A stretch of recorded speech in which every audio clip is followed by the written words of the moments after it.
Assalamualaikum warahmatullahi wabarakatuh.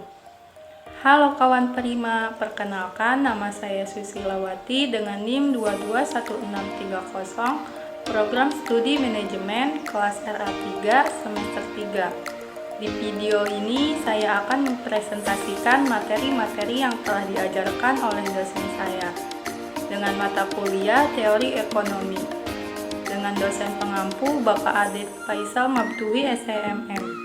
Video ini dibuat yaitu untuk memenuhi syarat ujian akhir semester. Baik, langsung saja di sini saya akan menjelaskan 13 poin materi yang sudah diajarkan. Yang pertama yaitu pengertian komunikasi bisnis, yang kedua yaitu model dan cakupan komunikasi, yang ketiga yaitu tujuan komunikasi bisnis, yang keempat yaitu komunikasi dalam organisasi, yang kelima yaitu jenis-jenis komunikasi, yang keenam yaitu komunikasi melalui pesan, yang ketujuh yaitu efektivitas dan hambatan komunikasi, yang kedelapan yaitu komunikasi lintas budaya, yang kesembilan yaitu etika dan komunikasi bisnis dalam teknologi, yang kesepuluh yaitu presentasi dalam komunikasi bisnis, yang ke-11 yaitu komunikasi dalam surat bisnis, yang ke-12 yaitu pengertian proposal, dan materi yang terakhir yaitu teknologi dalam komunikasi bisnis. Oke, baik, langsung saja ke materi yang pertama yaitu pengertian komunikasi bisnis. Komunikasi bisnis adalah komunikasi yang digunakan dalam dunia bisnis yang mencakup komunikasi verbal maupun nonverbal untuk mencapai tujuan tertentu sesuai dengan kepentingan bisnis pelaku komunikasi tersebut.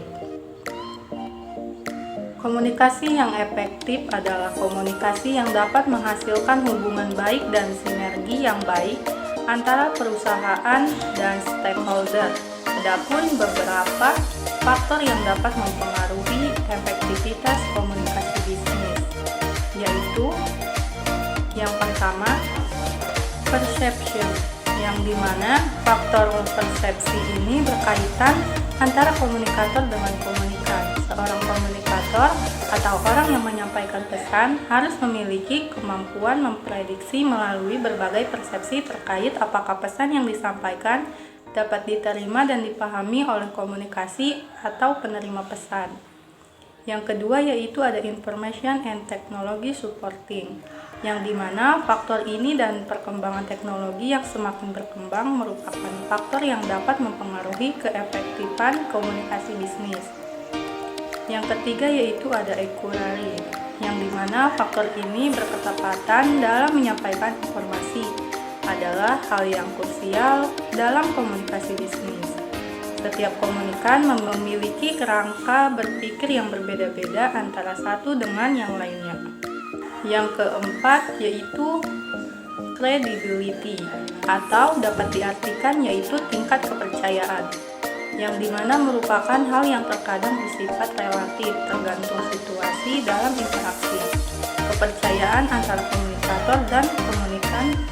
Selanjutnya yang kelima, controlling, yang dapat diartikan yaitu faktor pengendalian, yang dimana faktor ini dalam komunikasi bisnis juga bagian penting yang harus diperhatikan dalam interaksinya. Seorang komunikan pastinya nanti akan memberikan tanggapan atas pesan yang disampaikan terjaga.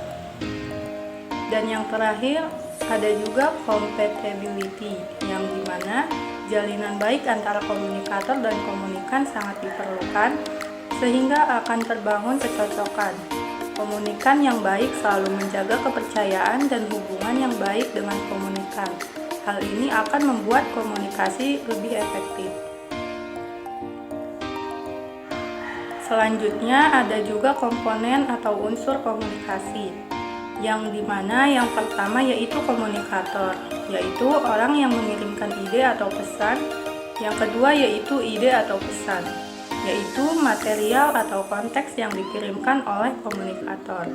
Yang ketiga yaitu mengirim ide atau pesan, yaitu sebuah proses pengiriman pesan dari komunikator melalui media. Yang keempat yaitu komunikan, yaitu orang yang menerima pesan yang dikirimkan oleh komunikator. Selanjutnya yang kelima yaitu penafsiran ide atau pesan, yaitu proses memahami atas ide atau pesan yang akan dikirimkan. Dan yang terakhir yaitu umpan balik, yaitu tanggapan mengenai persepsi dari komunikan kepada komunikator. Selanjutnya materi yang kedua yaitu model dan cakupan komunikasi. Model-model komunikasi ini memberikan gambaran tentang struktur dan hubungan fungsional dari unsur atau faktor yang ada di dalam suatu sistem, sehingga kita dapat lebih mudah dan komprehensif mengenai struktur dan fungsi dari konteks individual atau organisasi maupun konteks komunikasi dengan masyarakat luas. Selanjutnya materi yang ketiga yaitu tujuan komunikasi bisnis. Tujuan dari komunikasi bisnis adalah untuk menjalin hubungan kerja yang baik dan juga meningkatkan produktivitas dalam lingkungan kerja melalui komunikasi yang efektif. Seseorang dapat menyampaikan pesan secara jelas dan menghindari kesalahpahaman antara pengirim dan penerima pesan. Tujuan lain dari komunikasi bisnis adalah untuk memotivasi karyawan dan membangun kepercayaan antara rekan bisnis. Komunikasi bisnis juga merupakan hal yang sangat penting dalam dunia bisnis karena tanpa adanya komunikasi yang baik antara individu atau kelompok dalam lingkungan bisnis, maka dapat menyebabkan adanya ketidaksepahaman atau kesalahpahaman yang dapat merugikan bisnis. Selanjutnya materi yang keempat yaitu komunikasi dalam organisasi.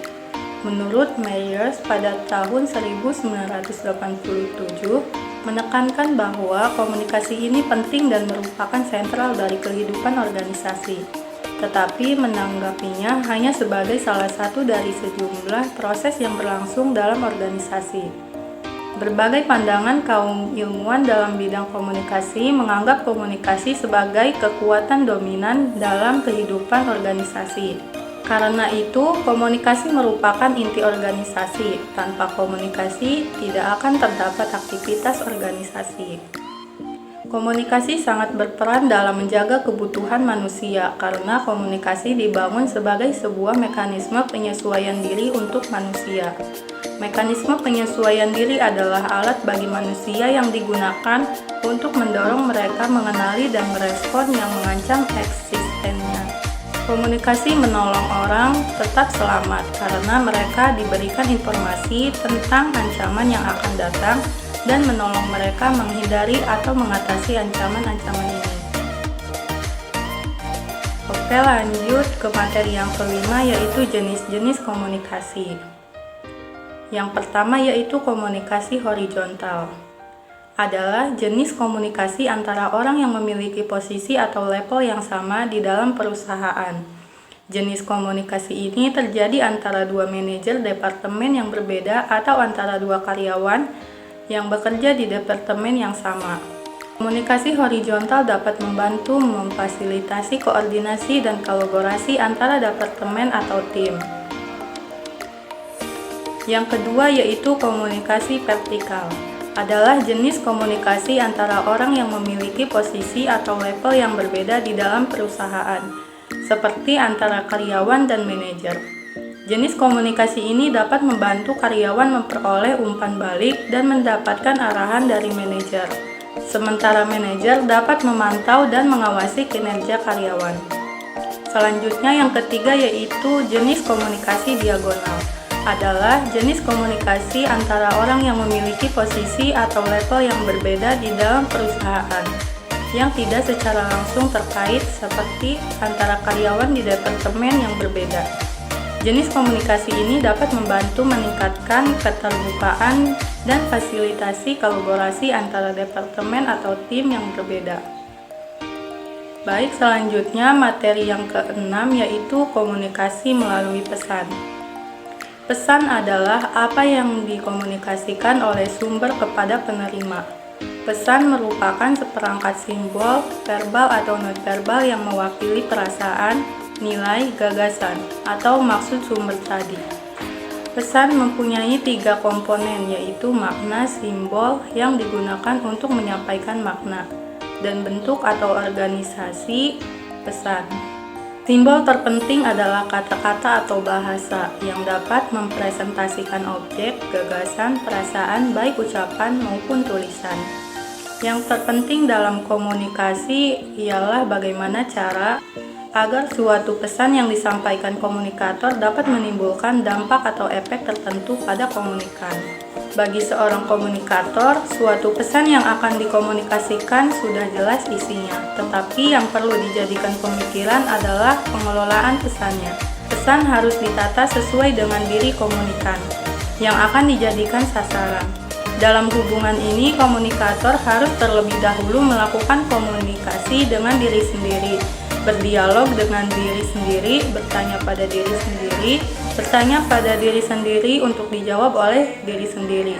Apabila komunikannya akan dijadikan sasaran sudah jelas dan media yang diperlukan juga telah ditetapkan, maka barulah menata pesan. Selanjutnya, materi yang ketujuh, yaitu efektivitas dan hambatan komunikasi. Komunikasi efektif adalah pertukaran informasi, ide, perasaan yang menghasilkan perubahan sikap sehingga terjalin sebuah hubungan baik antara pemberi pesan dan penerima pesan. Pengukuran efektivitas dari suatu proses komunikasi dapat dilihat dari tercapainya tujuan si pengirim pesan. Adapun hambatan komunikasi adalah segala bentuk gangguan yang terjadi di dalam proses penyampaian dan penerimaan suatu pesan dari individu kepada individu yang lain yang disebabkan oleh faktor lingkungan maupun faktor fisik dan psikis dari individu itu sendiri. Dalam komunikasi efektif, bentuk hambatan psikologis dan sosial sangat mungkin terjadi. Contohnya, perbedaan nilai, harapan, keyakinan, pendapat, pandangan, dan sebagainya. Perbedaan inilah yang menyebabkan komunikasi efektif jarang tercapai. Next, selanjutnya ke poin yang ke-8, yaitu mengenai komunikasi lintas budaya. Komunikasi lintas budaya adalah pernyataan diri antara pribadi yang saling efektif antara dua orang yang saling berbeda latar belakang budaya. Komunikasi lintas budaya juga merupakan pertukaran pesan-pesan yang disampaikan secara lisan, bahkan secara imajiner antara dua orang yang berbeda latar belakang budaya. Selanjutnya, penyampaian materi yang ke-9, yaitu etika dan komunikasi bisnis dalam teknologi. Etika dan komunikasi bisnis dalam teknologi adalah dua aspek yang sangat penting dalam dunia bisnis modern.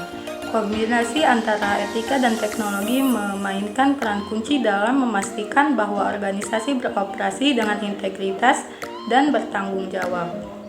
Dalam konteks ini, komunikasi bisnis yang etis menjadi landasan untuk memastikan bahwa teknologi digunakan dengan pertimbangan moral dan dampak positif pada semua pemangku kepentingan. Selanjutnya yaitu materi yang ke-10, yaitu presentasi dalam komunikasi bisnis. Secara umum, presentasi merupakan penyajian suatu pemikiran ide, produk, program, atau layanan. Dalam prakteknya, presentasi akan dilakukan pemateri dalam suatu forum atau diskusi.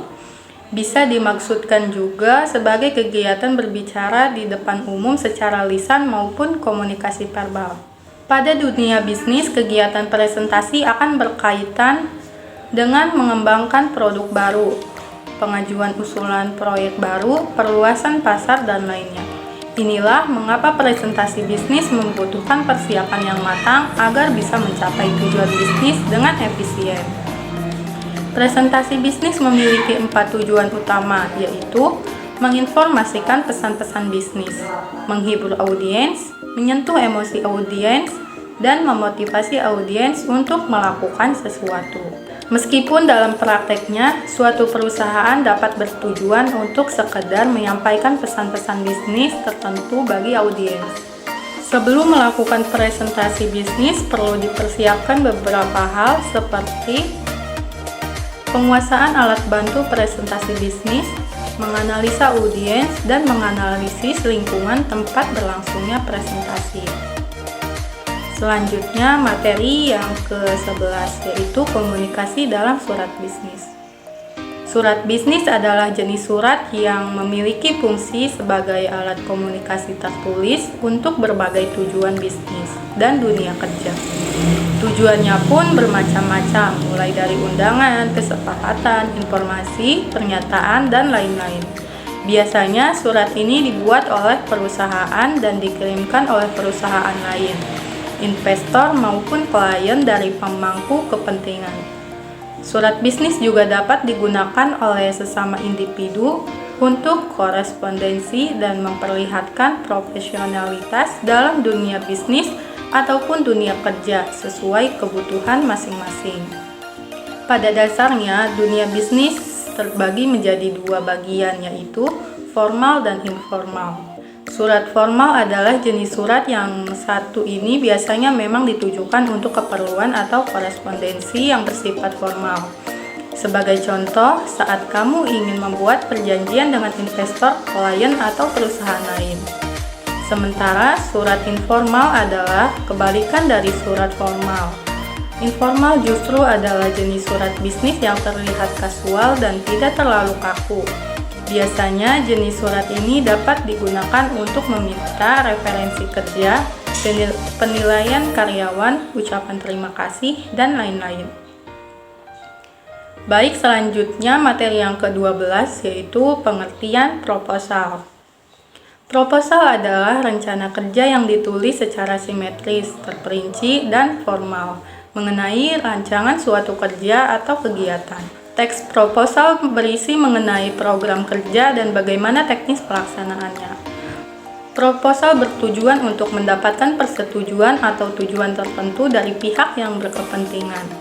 Secara umum, proposal yakni berupa usulan kegiatan. Secara khusus, isi proposal dapat bermacam-macam tergantung jenis kegiatan yang diusulkan tersebut.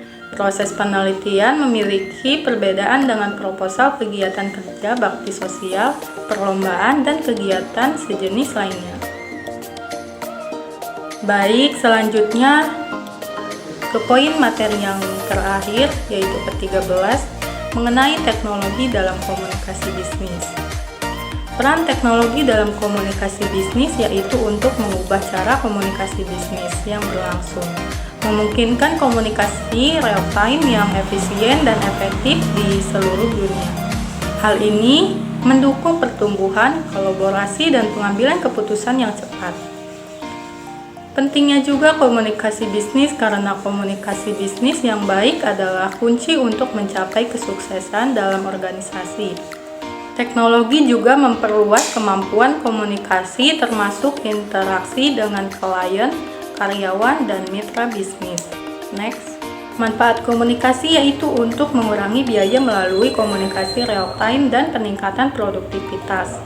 Komunikasi juga memungkinkan perusahaan untuk mengatasi hambatan geografis dan memfasilitasi kolaborasi antara tim yang tersebar geografis. Baik teman-teman, pemaparan materi sudah selesai. Saya tutup presentasi ini. Dan sebelumnya saya berterima kasih kepada Bapak Ade Faisal atas semua pelajaran yang sudah diberikan. Kurang lebihnya mohon maaf. Sekian dan terima kasih. Wassalamualaikum warahmatullahi wabarakatuh. Audio Jungle.